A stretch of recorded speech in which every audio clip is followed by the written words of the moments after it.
LILZO is come back. Tuna LILZO lathar moi em mai athuk nal boxi ala han ngai thak poa tlei rol tan chon lung kuai vong na kanon riek le don nia ala to chonin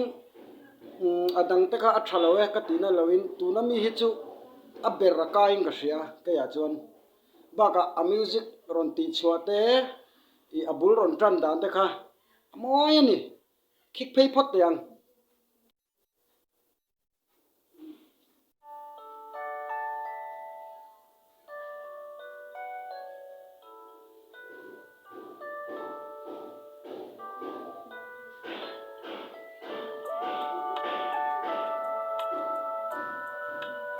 dia min som te ben opia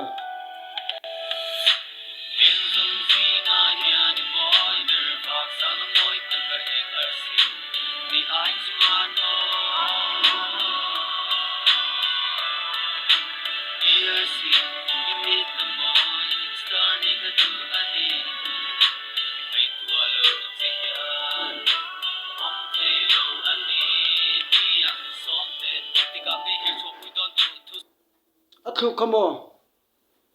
aron thu rai te kha amoi khop maya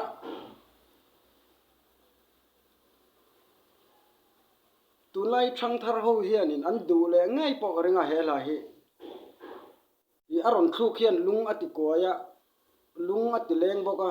baka han feel wangila ngun takhanan han ngai thaila intinge kan mur chuai ti mai te an nal zia chu abul tangin kan tile lok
LILZO hi chu ka du na em chu arep re hi a tha ka tia baka hei in ngei zon na lampang thil te tuna mi po hi dia min som te tiania chu in ngei zon na lampang bia thu lampang ha akok dei ta ni chu kha ka du na em ani baka athu ka hi hei ri pup ni si lo hianin aron thu ri te le ai ri chuai om lo mo ti mai te ang ron kal muang cha ron kal rai ya arep na ya ron sang le deu siang te hi hei ke chu ke ya chon ngai thlang nuam ka tia ba ka thunon hi anal LILZO hi dek na thai a barep lo na lai te hi ba ka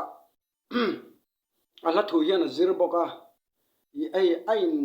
milvel vek arep ne ala thu ne na in milvel vek ani athena chon tam taka chonin ala thu le hla le arepa hi in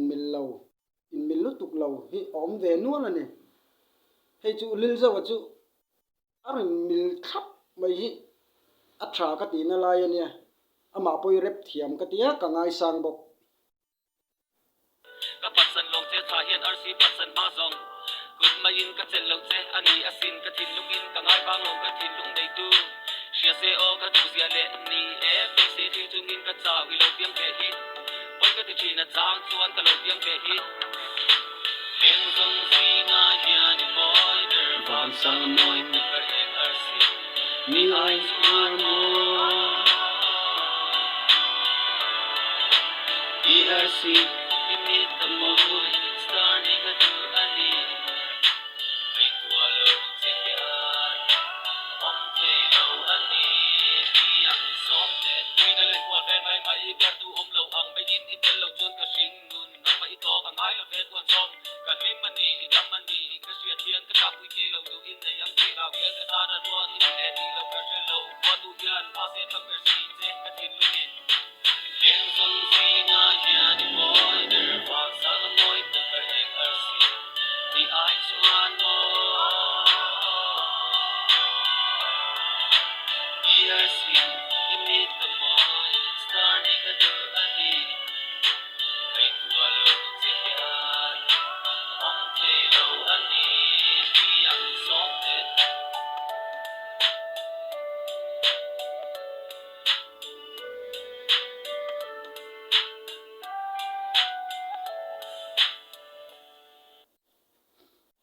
varon comeback nal te lulem sir tu te thiam in ti ve ngai po ka ringa in lo ngai thla ka ni pon han feel wangula han ngai thla wangula uluk te min thiam in ti ka ring ole next video a kan dam ani chuan karon lang leang in jawai in jai hind